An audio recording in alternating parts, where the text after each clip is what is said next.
My rant is that I have a book, What Doesn't Kill You Makes You Blacker, which was released in 2019, 3 years ago to this day. In the first 6 pages alone, I talk about naked white people. I have slurs. I talk about the connection between masturbation and prayer. All of this in the first 6 pages, and my book hasn't been banned yet. That sucks. That sucks. Because if they banned it, it'll just rocket up the bestseller list. Yeah, I have book ban FOMO. He is the host of the brand new Crooked podcast, Stuck with Damon Young. Welcome back to the show, author and host, Damon Young. So, Damon, it's good to see you. So, Stuck with Damon Young, your podcast, it's about anxiety-inducing moments as in life as a black person, a writer, a dad, a guy who doesn't know what to do with his hands during pictures. Uh-huh. But even the launch of the show itself became something you got stuck on because it's on Spotify. You wrote a really great piece in the Washington Post about some of the competing pressures you faced and the sense that responsibility fell to you because some white podcast host somewhere said something racist. Can you talk a little bit about what you were trying to say about the launch of the podcast? Yeah, and we don't have to say the guy's name. It rhymes with Show Fogan. So we're not going to actually say his name, right? Nope.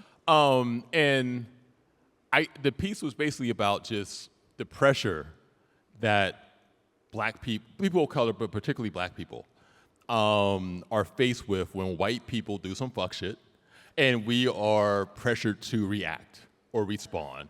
So, for instance, Roxane Gay wrote a tremendous piece. Yeah, give a hand to Roxane Gay, please.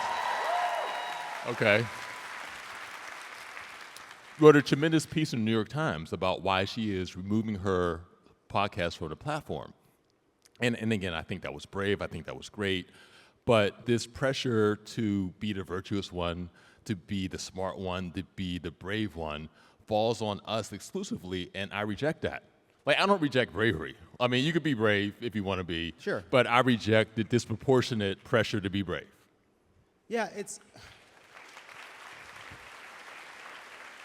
there's a little bit of, like, culturally, the media looks for keys where the light is shining. And so if they know you care, they'll go and be like, well, if you care, how much do you care? But the people they know don't give a fuck, have no integrity, no values whatsoever, kind of get a pass. That gets to be like the background radiation of our culture. Yeah. And you know, John, as a representative of white people on stage right now. 100%. Okay, so my first job out of college, I was teaching high school English at Wilkinsburg High School in the suburb of Pittsburgh, PA. And, okay, shout out to Pittsburgh Lefts. We had in-service days, you know, like school districts do. And at one of these in-service days, one of the teachers brought this casserole that had macaroni and cheese, cucumbers, and had Lay's potato chips on top of it, crushed. Some TikTok shit. No, not some TikTok shit, some white people shit, okay? And I feel like this entire controversy with Rogan, like, okay, so a Swedish streaming company wants to give this guy $200 million. That is not my problem. That is some white people shit for white people to figure out. And I feel like this pressure for us to respond. Like, I reject the premise of you even having me here to talk about this, John. I reject the very idea of my existence on the stage right now. What do we do now? Let's just be quiet. This issue of the people who care are expected to care so much as to give up opportunities, as to kind of carry the burden of fixing these problems while leaving these platforms to others. Like, we're doing this show as part of a Netflix festival. And the second we announce that we're doing it as part of a festival, people, I think, not unreasonably say, is this okay? Because you look at my feed around this announcement, it's me saying jokes about Netflix hosting anti-trans shit and giving a platform some heinous, vicious ideas, including the Chappelle special, which was beyond the pale. And then and someone says, "Oh, you're just doing this for money," and it's like, yeah, that's the plan, to get a little cash from Netflix to sell out the trans people, the goal all along. But the real thinking is, who is helped by us not doing this show as part of the festival? This is a very gay show. It's getting gayer all the time. And we hope we have great comedians and great people on the show who like represent a point of view in contrast to some of the most heinous shit out there, who has helped. But then you wonder, like, well, isn't there some integrity in not being part of something that is associated with ideas you hate? So I don't know how to think about it. Well, I mean, the integrity point is a nuanced one because again, that you're not wrong there. But again, I'm thinking, why would I sacrifice my own work, my own podcast, all the people that are working on the podcast, my children who play on their phones and get the Wi-Fi from the money I make from doing podcasts and doing other shit. Why would I throw all of that away just because of some guy that I have no interaction with, no connection to, is doing some fuck shit on his platform? So why would I do that for me, right? And the thing is, I don't want him deplatformed. Like, and so if you have if you take a stance like that, you know, it should be goal based, and that's not a goal of mine. I just wish there were less dummies in the audience to choose from. But again, he should, you know, if he has his platform and he wants to say whatever the fuck he wants to say, go ahead. But I'm over here doing my thing, and again, I just don't see why I should stop what I'm doing because he's doing what he's doing. Like, it's like, why should I be the canary in the coal mine of white supremacy? Yeah. So switching topics, your most recent episode is about something called cis hetero sex. What is that exactly? Yeah. All right. What is it? Is it common? Is it something that's become more common? And what were you exploring in the episode? Well, there are these two people, Adam and Eve. But yeah, so one of the first episodes that was released is about some of the anxieties that we bring to sex. And I have two guests on the show, Syeda Grundy, who's a professor at Boston University, and Jason Reynolds, who's a tremendously popular children's author. And we just talk about some of the, and I make sure it's a very heteronormative show, and I made that disclaimer in the beginning, but we talk about some of these anxieties. The episode starts with an essay, a scripted essay about my first time, and how, you know, I was a college basketball player, right? I played ball in college, and I was approached at a bar. Woman wanted to take me home, and I think she had a presumption of me being like Wilt Chamberlain, but I was actually AC Green. So if you get that reference, okay.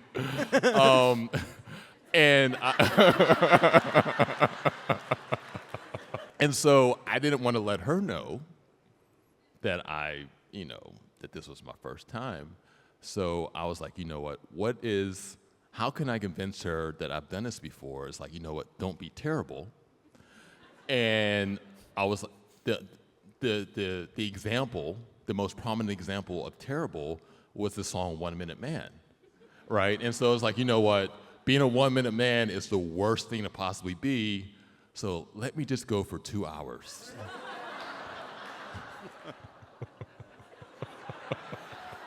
Nice.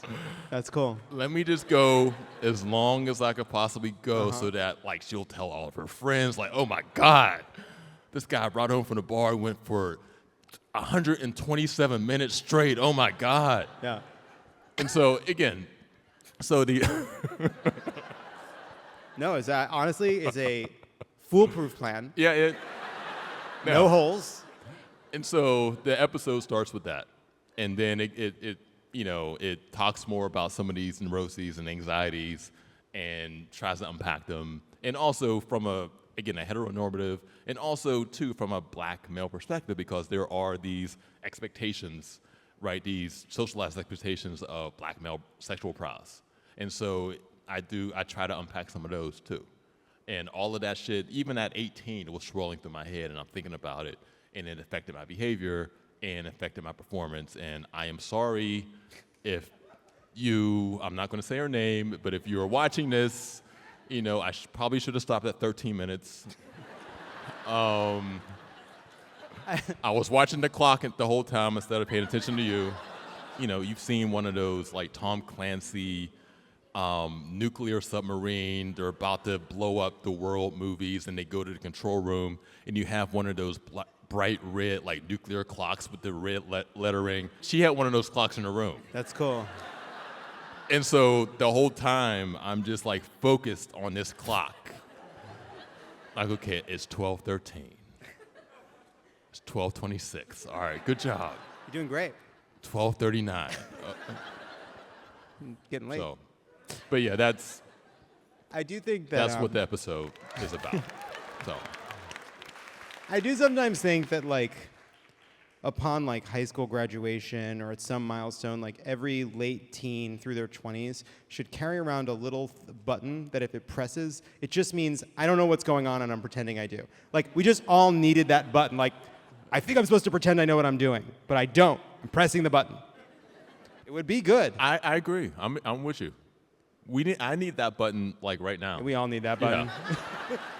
In the op-ed we started at, you did compare yourself to John Malkovich in Burn After Reading. Yes. Yes, I did. And we were just curious if there's any other situations that make you feel like Jon Malkovich in any other movies. So it could be being Jon Malkovich, like you've been invaded by John Cusack. It could be Dangerous Liaisons because you like to be snooty and have sex. I feel like Jon Malkovich in Rounders because I love Oreos and do a terrible Russian accent. I like the current iteration of Malkovich, which is like perpetually inebriated. You know, he just annoyed. Yes. Just perpetually, like a little bemused, but mostly just annoyed with idiocy. Like he just wants to be at brunch and enjoy his Bellini and be good, but stupidity is all around him and he just can't take it. And that is my favorite Malkovich. That is the most Malkovich-y Malkovich. That's that one right there. The Malkovich. Yeah. I just want to say before we wrap up that our producer Kendra before the show said she feels like Jon Malkovich in The Man in the Iron Mask because she'd like to keep a young Leonardo DiCaprio in a personal dungeon. Thank you so much, Damon. Everybody listen to Stuck with Damon Young on Spotify. The first 2 episodes are out now. Now it's time for the Rant Wheel. You know how it works. We spin the wheel, we rant about the topic. This week on the wheel, holding the door open for people, book banning, misogyny in live sports commentary, taxes, Bravo's insane Real Housewives of New York reboot plan, and just like that, season 2, the failure to imagine a democratic politics that is both effective and fully honest about Republican menace, specific, and pride being illegal in Texas. Let's spin the wheel.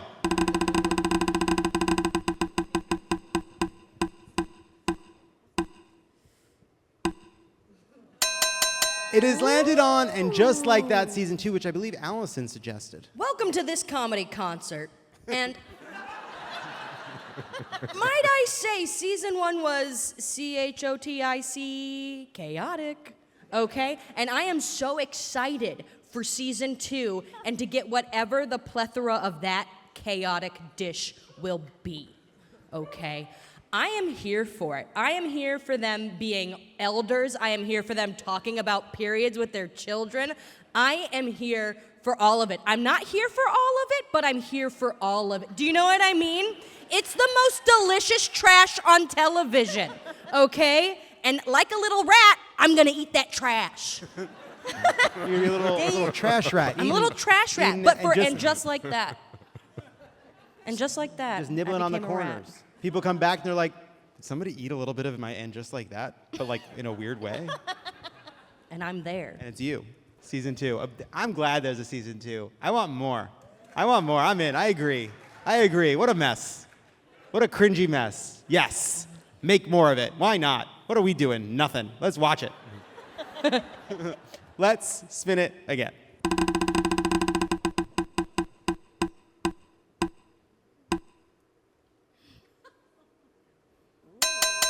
It has landed on book banning, which I believe Damon suggested. Okay, so there is this book ban pandemic that is going around the country right now where politicians, school board members, parents are banning books that they haven't even read. Okay, you know, and some of these are the usual suspects, Toni Morrison, you know, The Bluest Eye, The Color Purple, Alice Walker, and also some friends of mine, Cassie Lehman's Heavy, Nicole Hannah-Jones's 1619 Project book. We had George Johnson on the show. George Johnson, yeah, book. All Boys Aren't Blue. Yeah, his book has been banned in, I think, 17 states. Ijoma Lu, Ibram Kendi. And so all these books are being banned, and at this point, there's going to be nothing left but, Tom Clancy, and they're wrapping on like a label of like Dr. Bronner's peppermint soap. That's all that's going to be available to be read. So that's not even my rant. My rant is that I have a book, What Doesn't Kill You Makes You Blacker, which was released in 2019, 3 years ago to this day. In the first 6 pages alone, I talk about naked white people. I have slurs. I talk about the connection between masturbation and prayer. All of this in the first 6 pages, and my book hasn't been banned yet. That sucks. That sucks. Because if they banned it, it'll just rocket up the bestseller list. Yeah, I have book ban FOMO. Like and I have 2 more books that I'm working on right now. And people may want to go out and pre-order or pre-buy or whatever. No, pre-ban my new books, please. Sign a petition, get that circulating. I want my books to be pre-banned. Like, who do I have to pay? Who do I have to kill? Who do I have to fuck to get my books banned? Yeah, it's like you want to do the producers, but forgetting your But book getting banned my books by right-wing schmucks. Yes. Like, why not me? Why not? What Damon? is wrong with me? What's wrong with Damon that they don't? What is he not doing to What get am I the not- attention yeah. that he deserves? That would, of course, lead to the book being banned. You're doing you're saying all the All right the things. things. Everything they hate is in there. Black people, sex, masturbation, Yes. jokes, It's all there. the written word itself. Yes. It's all there. All Con- the pieces, all that we just got. We've given them the Adverbs. recipe. Adverbs, consonants. Yes. All of that. Nuanced ideas expressed poignantly, things that might cause someone to challenge a belief they held when they started reading it. These are all in there. So, Sucks. it sucks. I'm sorry. I'm sorry, Dan. Ban Damon's book. Ban Damon's book. Ban Damon's book. Ban Damon's book. Thank you. We know. That was not the chant that I was anticipating when I released my book 3 years ago. Let's spin it again.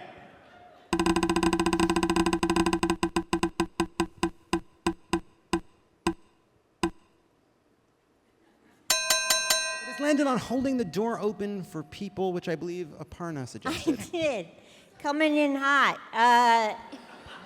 Okay, here's my thing with holding the door open for people. I know we're supposed to always remember there's someone behind us. Like, as someone who is socialized as a woman, I realize we're always supposed to assume there's someone behind us to either attack us or murder us. And that is not the first person I'm going to hold the door open for, you know? But then when you don't hold the door open for someone, they assume that you're some kind of asshole who doesn't uphold the social contract and would be like the first person to elbow everyone out of the way out of a burning building. And then I started thinking, do you have to hold the door open for someone when you're exiting a burning building? Because I assume it's every person for themselves, but then if you realize you made it and the next person didn't, hello, survivor's guilt forever. And then if someone's too far away, do you wait for them and hold the door open? Because then they become an asshole who has to run towards you and you turn into some kind of personal trainer human Fitbit that they never asked for. And then what if it's a big stream of people and you just turn into a door person, which is a fine, honorable job, but whenever I see door people in movies, everyone's like, how's your wife and kids? No one's saying that to me when I'm holding the door open, and I have a family in my head. And finally, when people don't say thank you when you hold the door open for them, then I have to follow them the rest of the day so I can run ahead of them and slam a door in their face, because petty is all we have to live for now. We need to come together. There are two conferences I believe we need to have as a society. One I've been thinking about for some time. This is one I'm adding. A conference to just decide what's the distance where you don't have to hold it. Just what is it? How far is it? 3 steps, 10 steps? How far away from the door? What is the fucking rule? That's the conference. That's a short conference. The other one is a conference called Hollywood's Third Act Problems. And everybody comes together and figures out why the third act of every fucking big budget movie sucks. Every single one. Dark Knight, great movie, ending sucks. The new Batman movie, ending sucks. They don't have any of these movies anymore. And I think there should be a conference about it.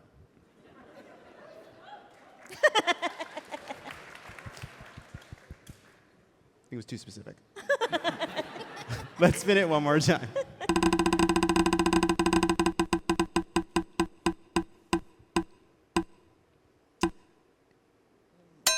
It has landed on Pride being illegal in Texas. In a stern letter to the Austin Independent School District, Attorney General Ken Paxton said, by hosting Pride Week, your district has, at best, undertaken a week-long instructional effort in human sexuality without parental consent, the Republican AG wrote on Tuesday. Or worse, your district is cynically pushing a week-long indoctrination of your students that not only fails to obtain parental consent, but subtly cuts parents out of the loop. Either way, you are breaking state law.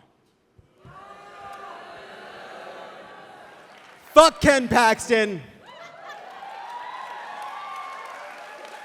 They're trying to make being gay illegal, but they can't because it's too much fun.